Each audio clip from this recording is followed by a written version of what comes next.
What's next? We got this worm thing going on here. As per the title, today we're going to be dealing with wiring our lighting.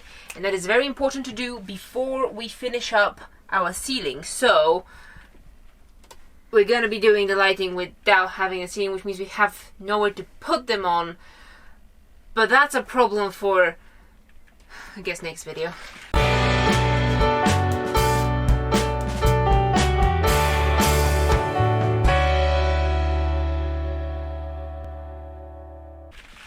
Alright, so that's the lighting casing, and those are our lights. We're going to be doing DIY LED lighting, which is why we've got these really nice white LED strip. It's, I think, about 5 meters, and we have 10 meters. We have 2 rolls of this. On today's agenda is waterproof the LEDs and wire the switches and make sure they work.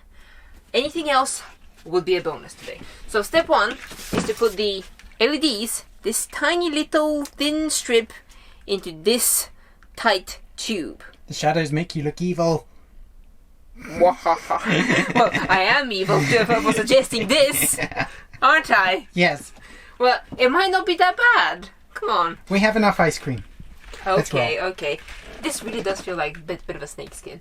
If you're scared of snakes, don't get this. So our LED lighting is actually going to go widthways in the van along pretty much the exact path of where these framing beams are on the ceiling, because we'll have a panel here, and then we can hide the seam line with our lights. So we need to know how long to cut our strip. That comes out to 1.37 meters. Do we cut it slightly smaller than that? Well, you have certain areas where you can only cut here. Yes. So where does 1.37 meters fall? It's in the middle of a strip. What about the one just before? Well, if you were to cut it slightly shorter than 1.37, we need to cut it there. 1.35 meters. 1.35 meters. So each section is 5 centimeters. Yes. So should we use this handy string? So what we need to do is cut this to length. Yep. And then tie the string at one end and then pull. Yeah, and that pulls the entire LED strip through. There we go. So that's a double knot. So if we... I see a problem. Right, so if I pull this...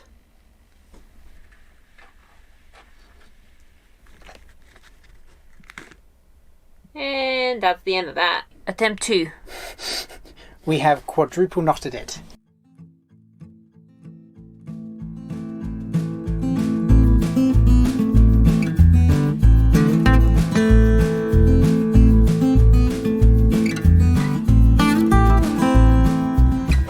Right, so we actually needed to solder on some wires onto the end of each LED strip so that we could connect it to each other or back to the fuse board. However, we figured out once it's in this tube, it's very difficult to solder them on. We did manage it with one, but for the rest of them, we're going to solder them on before we put it in this. Like this one. It's not in its rubber casing yet, but it's much easier to access the ports. So let's do one. This is our strip cut to length, and we have to cut it on these copper pads. The top one there by my finger says positive, and the bottom one says negative.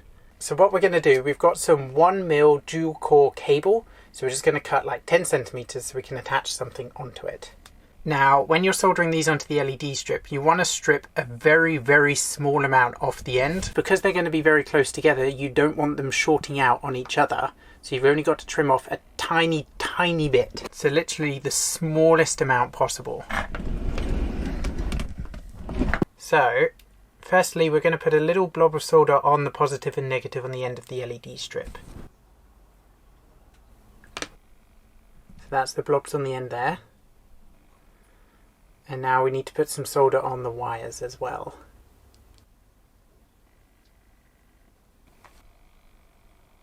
And then when you're attaching the wires to the LED strip, you need to be really quick because you don't want to apply much heat to the actual strip itself. I mean, it's not the perfect, cleanest blobs. So obviously to protect this joint here, we're going to put some heat shrink over it. Now again, you want to be very careful because you don't want to apply all the heat to the LED strip, so have the heat gun on a very low setting and just go very slowly and gently. And preferably away from my fingers. Oh yeah, that too. If that's at all possible. Right. Yeah, that's sealed. So now we put it in the tube. Right, so now that we have these in their casing, here. Oh, nice and wormy. Okay, so now to the real business today, which is these. These are switches. This is how you turn the lights on and off. You know, it's funny how you don't really think about it. You know, it's like you walk in the house and you have switches, you know, from the beginning, unless you happen to have built your own house before. And then, if you think about it, once you have the wiring worked out, then you have to make it look good. To make it look good, you have to build some sort of casing around it. Otherwise, you're gonna have this in your van forever and ever dangling. So, what we're gonna do is we're gonna wire these switches and build a box for them. Now, I've been sitting here in the sun, designing a box. There you go, it's designed. So these are the switches we're going to be using. We decided that we wanted to go with a toggle switch because, who knows, we're cool that way. I've never had toggle switches, so there you go. And they did come pre-wired. This is kind of what we're aiming for. Obviously, this is just a tester, a scrap piece of wood, but I think it's going to be okay.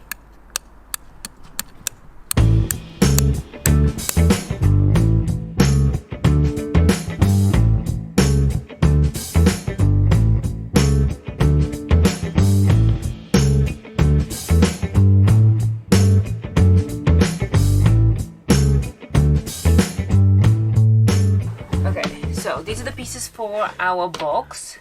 We got our holes drilled, so we're gonna use these pieces of wood to act as, well, easier platforms to stick, but also make the box a bit stronger. They are a bit big, but it will also allow us to use screws on the back instead of gluing the back to make it removable. So the first thing to do is to put this in the right direction so we don't stick it the wrong way.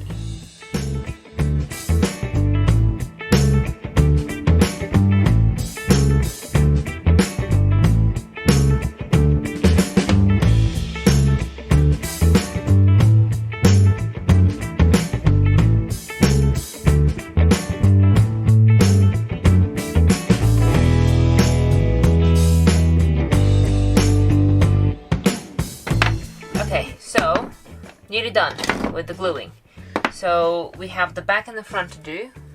This is the front.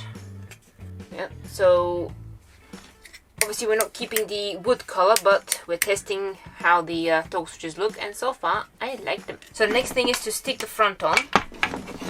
And to do that, I'm gonna put some glue everywhere. Yeah.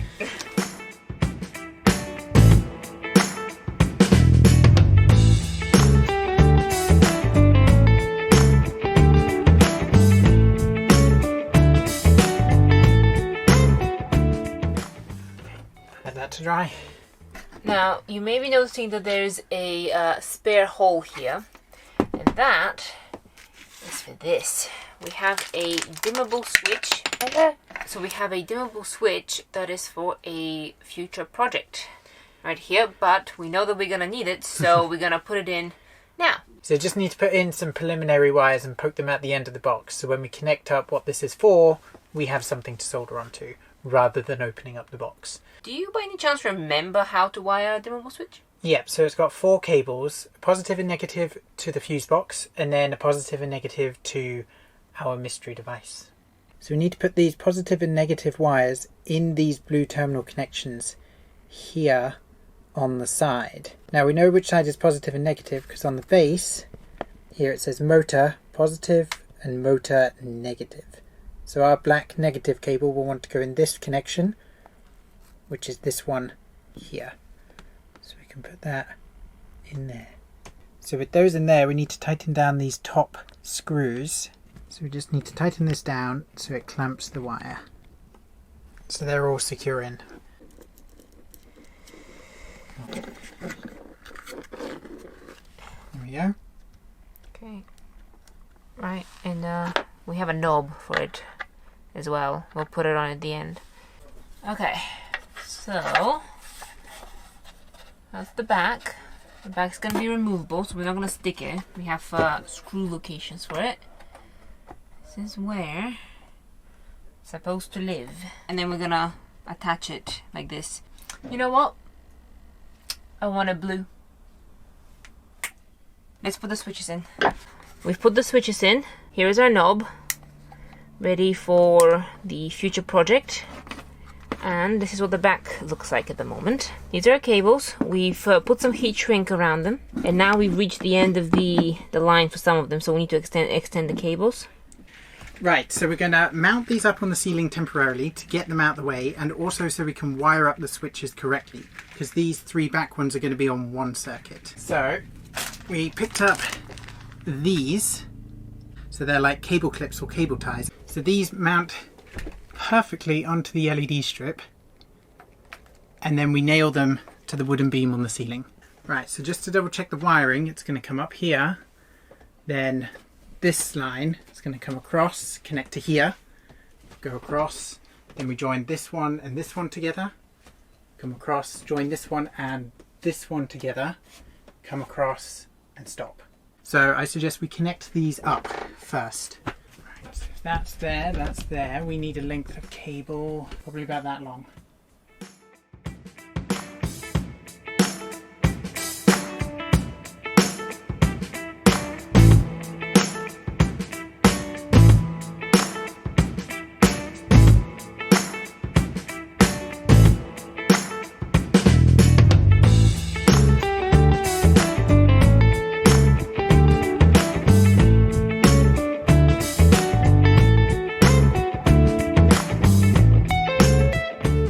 Now that these are connected, we just need to tuck the wire out the way.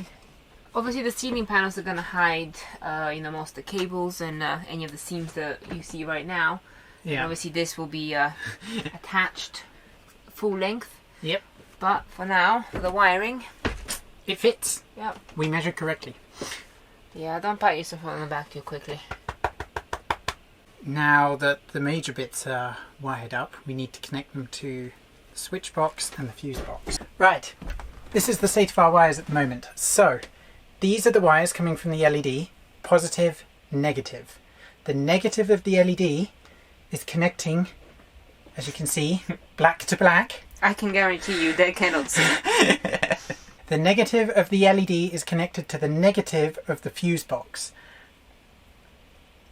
And the positive of the LED is connected to the upper pole on our switch, and then from our switch we have a cable that runs to the positive of our fuse box. Now, because that makes absolutely no sense whatsoever, here's a diagram for you to observe. Now this is incredibly difficult to film, but in essence we are soldering a lot, and we'll keep soldering. Onwards!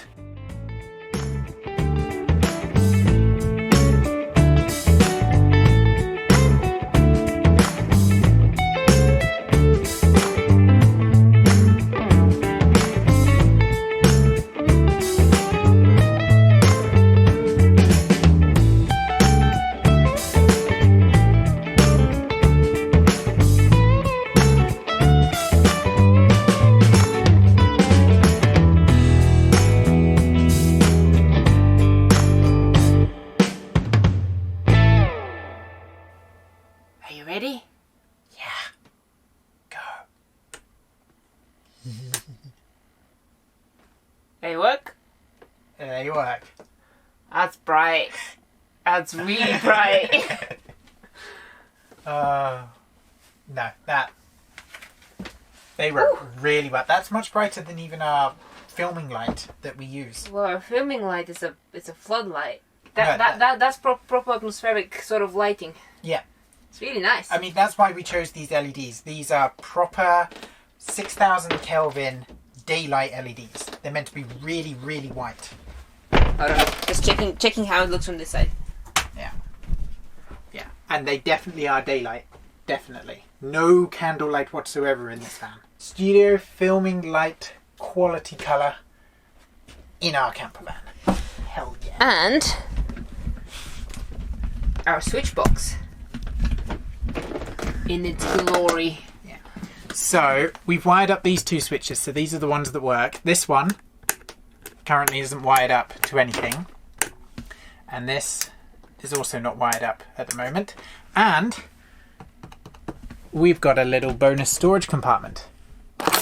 So this is where the cables are. This is where all the heat shrink and stuff are, and I've wrapped them in twine just to make it look cool. And honestly, the twine is a pretty neat solution to hide the mess of cables that you saw earlier. I must say, it's really hard to explain the feeling of coming into your house, flicking a switch, and the lights coming on. You really don't think about it, all the work that goes into creating all the elements of the ease of daily life. But the buzz one gets when they click. Ooh, do that one, look at me now. We're all looking at you. Look at it. Yeah, because that, if you turn off these back ones. Yeah. So this shot is only lit, because it's night outside, by 1 strip of LEDs. Yep. The entire van is lit by 1 strip and you can still see us. Also, these lights compartmentalize the van pretty well. The light doesn't spread too far. So I'm quite happy about that because it's a small space, and if somebody's sleeping at the front and you illuminate the back, and you haven't put any covers in between the sections, it's pretty good. They'll have some hope of staying asleep. In terms of finishing off these lights, obviously we need to put the ceiling on. They do heat up a little bit, or a lot, depends how long they're on. So they do need their aluminium backing, and we'll do that when we're doing the ceiling. Whether we're doing that next video, probably not. We're probably gonna start with the heating, or continue with the heating, like the inside part. All the parts came. They are here, yeah. They're here. Unless we figure out that we need something else in due course, but we're gonna start anyway. So we're gonna see what we're gonna do there, but... We've got lights.